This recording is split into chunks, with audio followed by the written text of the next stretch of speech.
2024 లేదా 25లో డిగ్రీ లేదా బీటెక్ చదివారా? సాఫ్ట్‌వేర్ జాబ్ కోసం ఎదురు చూస్తున్నారా? అయితే కోడ్ జ్ఞాన్ 100 డేస్ కోర్సులో చేరండి, జాబ్ సాధించండి. నమస్కారం అనిల్ సింగ్ గారు. నమస్తే శిరీష. పెట్టుబడికి వస్తే చాలా మంది కూడా ఈ మధ్య కాలంలో ఎంతో కొంత నాకు వచ్చిన జీతంలో పెట్టుబడి పెట్టాలి అని అనుకుంటూ ఉన్నారు. సో అలా మనం కనుక చూస్తే ఆల్మోస్ట్ ప్రతి ఒక్కరు ఈ మధ్య కాలంలో మనం చూస్తే ఎక్కువగా శాలరీ 30 నుంచి 45 లేదంటే 35 మధ్యలో ఉన్న వాళ్ళే మనం ఎక్కువగా చూస్తున్నాం. అలాంటి వాళ్ళు ఎవరైనా కూడా ఒక 5,000 పెట్టుబడితో నేను నా ఫ్యామిలీ గురించో లేదంటే నా కెరియర్ గురించో నేను ఇన్వెస్ట్మెంట్ చేసుకోవాలి అనుకున్నప్పుడు ఏ మార్గం అయితే బాగుంటుందంటారు? రియల్లీ ఒక ఎక్సైటింగ్ ఇంట్రెస్టింగ్ క్వశ్చన్ అడిగారు. ఎందుకంటే మనకు నెలకు సరే స్టార్టింగ్లో మీకు ఒక 10,000, 25,000, 35,000, 45,000 శాలరీ, చిన్న శాలరీతో స్టార్ట్ చేశారనుకుందాం. అయినా కానీ మీరు జీవితాంతం ఎన్ని శాలరీలు సంపాదించుకున్నా కానీ మీరు ఒకవేళ ఇన్వెస్ట్మెంట్ ప్లానింగ్ అంటే నాకు ఒక మొక్క నాటాలని ఉంది కానీ అది నేను ఇవాళ కాదు రేపు చేస్తా, ఎల్లుండి చేస్తా అనుకుంటూ ఉంటే ఆ మొక్క ఎప్పుడు మీరు నాటలేరు, దాని నీడ కింద కూర్చొని మీరు రిలాక్స్ అవ్వలేరు, ఆర్ అందులో నుంచి వచ్చే పువ్వులు కానివ్వండి కాయలు కానివ్వండి మీకు ఎప్పుడు రావు. ద థింగ్ ఈజ్ అసలు నాకు ఏంటి అవసరం అనుకుంటే మీరు అలాగే ఉండిపోతారు. ఫ్యాక్ట్ ఆఫ్ ద మ్యాటర్ ఏంటంటే మీరు ఇవాళ కొన్ని వేలలో సంపాదిస్తున్నారు, రేపటి రోజున మేబీ ఆఫ్టర్ 10 years కొన్ని లక్షల్లో సంపాదిస్తారేమో, బట్ మీరు కోట్లాధికారిగా రిటైర్ అవ్వలేరు. ఫ్యాక్ట్ ఆఫ్ ద మ్యాటర్ అది. సో ఫ్యాక్ట్ ఏంటంటే మీరు ఎన్ని డబ్బులైనా సంపాదించండి, మీరు ఒకవేళ పెట్టుబడి అనేది మీరు స్టార్ట్ చేయకపోతే you will again remain poor after retirement. ఎందుకంటే మీరు అప్పుడు చేయి చాపాల్సిందే. మొన్నటి దాకా అంటే ఒక 20-30 years బ్యాక్ వరకు గవర్నమెంట్ జాబ్ ఉన్న వాళ్ళు కానివ్వండి, ప్రైవేట్ జాబ్ ఉన్న వాళ్ళు కానివ్వండి, ఒక పెన్షన్ అంటూ ఉండేది. నాకు అసలు టెన్షనే లేదు, నేను రిటైర్ అయిపోయినా కానీ నాకు ఏదో ఒక పెన్షన్ ఇంటికి వస్తుంది కదా అని చెప్పే ఒక ధీమా ఉండేది అనమాట, అందరికీ ఆ కాన్ఫిడెన్స్ ఉండేది. కానీ ఇప్పుడు అలాంటి పరిస్థితి లేదు. మీ పెన్షన్, మీ ప్యాసివ్ ఇన్కమ్ ఏదైనా కానివ్వండి, వెల్త్ అయినా కానివ్వండి, అది మీరు ఇనిషియేట్ చేస్తేనే మీకు దక్కుతుంది. అది మాత్రం ఖాయం, అది నిశ్చితం అనమాట. So this has been fixed by the kind of different scenarios ఉంటాయి. మీరు ఈరోజు సింగిల్ ఉండొచ్చు, tomorrow you may become a couple, tomorrow again after that day after tomorrow you may have children. So you need to plan. ఇక్కడ ఇవన్నీ ప్లానింగ్లు అయితే చేస్తున్నారు, ఖర్చుల గురించి అయితే చేస్తున్నారు, మరి రాబడి గురించి సంగతి ఏంటి? How will you decide? నేను ఒక్కటే మాట చెప్తాను, మీకు ఈరోజు శాలరీ తక్కువ ఉందని చెప్పేసి నేను అఫోర్డ్ చేయలేని చెప్పేసి అలాంటి అపోహలు ఉండకండి, అలాంటి రాంగ్ నోషన్స్లో ఉండకండి. మీరు చేయాల్సిందల్లా తీసుకోవాల్సింది ఒక యాక్షన్ మాత్రమే. అదేంటంటే ఇమ్మీడియట్గా వీడియో చూసిన తర్వాత ఆర్ దీని తర్వాత ఇంకా కొన్ని వీడియోస్ చూసినా మీరు ఫస్ట్ డిసైడ్ అయిపోండి that I want to start investing.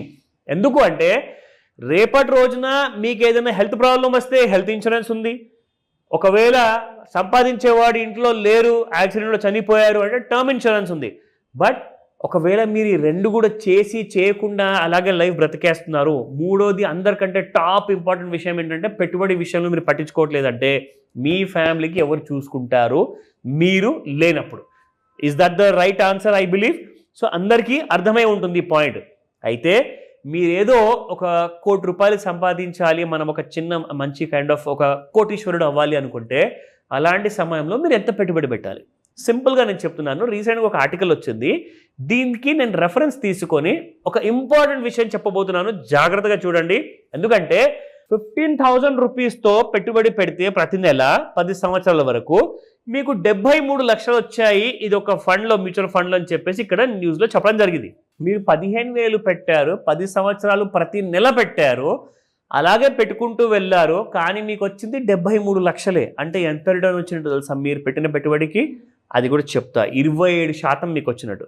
కానీ నేనేం చెప్తానంటే మీరు 15,000 పెట్టుబడి పెట్టే బదులు జస్ట్ ఒక 5,000 పెట్టండి, నెలకి ₹1 కోటి పైన వస్తుంది మీకు. అది ఎలా పాసిబుల్?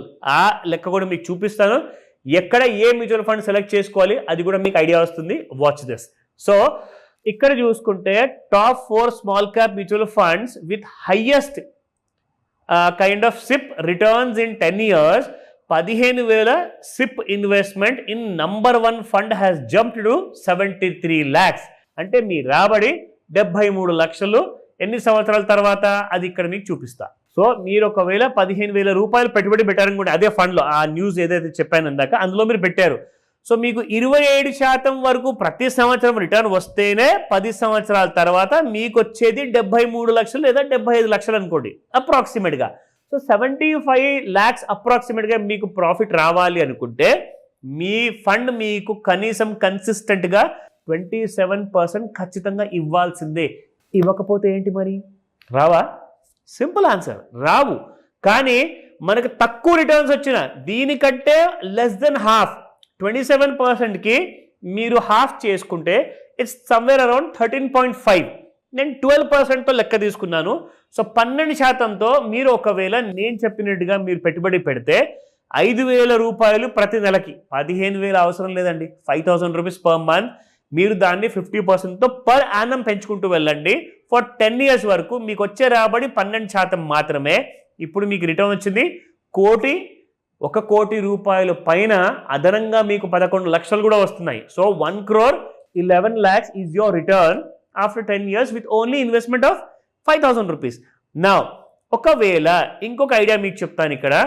మీరు సేమ్ ఫర్ ఎగ్జాంపుల్ 27% వచ్చింది అనుకుందాం, కానీ మీరు పెట్టుబడి ఎంత? 5,000 రూపాయలు మాత్రమే. సేమ్ 50%తో పెంచుకుంటూ వెళ్తున్నారు. 10 years తర్వాత 27% రిటర్న్స్ ఒకవేళ వస్తే మీకు 1,67 లక్షల రూపాయలు వస్తాయి. అంటే ₹1,00,00,000 అయితే ఖాయమండి. 12%తో వచ్చినా 27%తో వచ్చినా కానీ మీకు మొదటి ₹1,00,00,000 ఖచ్చితంగా వస్తాయి. సో మొదటి 1,00,00,000 వరకు రీచ్ అవ్వాలి అంటే ఒక ఈజీ వే చెప్తున్నాను. 5,000 రూపీస్తో you can become a millionaire, but you have to follow certain strategies. ఇప్పుడు ఇక్కడ ఇతను న్యూస్లో ఏం చెప్పాడంటే 4 స్మాల్ క్యాప్ మ్యూచువల్ ఫండ్స్ అని చెప్పేసి చెప్పాడండి పేర్లు. కానీ స్మాల్ క్యాప్లో రిస్క్ ఎలాగైతే ఉంటుందో రివార్డ్ కూడా అలాగే ఉంటుంది. సో నేనేమంటానంటే ఎప్పుడైనా గుర్తుపెట్టుకోండి, మంచి ఇండెక్స్ ఫండ్స్ లేదంటే అమెరికాలో మీకు డౌ జోన్స్ కానివ్వండి, and at the same time అక్కడున్న సాఫ్ట్వేర్ కంపెనీస్ కానివ్వండి, నాస్డాక్లో ఇవన్నీ కూడా బాగా అవుట్ పర్ఫార్మ్ చేస్తున్నాయి. కానీ సో మనము ఇలాంటి అబ్రాడ్లో లిస్టెడ్ అయి ఉన్న కంపెనీస్లో ఎలా పెట్టుబడి పెట్టి ఎక్కువ సంపాదించుకోవచ్చు, ఇండెక్స్ ఫండ్స్ ఏవి సెలెక్ట్ చేసుకోవాలి, దాంతోపాటే మిడ్ క్యాప్ అండ్ లార్జ్ క్యాప్లో ఎంత పొటెన్షియల్ ఉంది, ఇవన్నీ మనం రెగ్యులర్గా స్మార్ట్ క్లాసులు చెప్తూ ఉంటాం. కాబట్టి మీరు నాతో ఫోన్లో మాట్లాడండి. ఒకవేళ ఎగ్జిస్టింగ్ సిప్ ఏదైనా ఉంటే దాన్ని ఆపాలా, దాన్ని మాడిఫై చేయాలా, దాన్ని డైవర్ట్ చేయాలా, ఇవన్నీ కూడా మీకు ఎక్స్ప్లెయిన్ చేస్తాను. కాల్ చేయండి ఈ రోజే, ఎందుకంటే ఇలాంటి కొత్త స్కీమ్స్ మనకు ఆగస్ట్లోనే ఇంట్రొడ్యూస్ చేయబడుతున్నాయి. కాబట్టి అందుకే ఆ వచ్చిన బ్రేకింగ్ న్యూస్ మీకు చూపిస్తున్నాను. సో గో హెడ్, ఈ రోజే 5,000 చిన్న పెట్టుబడితో ప్రతి నెల మీరు ₹1,00,00,000 ఎలా సంపాదించవచ్చు మీకు దారి చూపించాను. కానీ ఫండ్స్ ఎలా సెలెక్ట్ చేసుకోవాలి అది మీ క్లాస్లో చెప్తా. కాల్ చేయండి. Thank you sir, thank you so much. Welcome Shirisha. Suman టీవీలో మీ పర్సనల్ అండ్ బిజినెస్ ప్రమోషన్స్ కోసం కింది నెంబర్కి కాంటాక్ట్ చేయండి.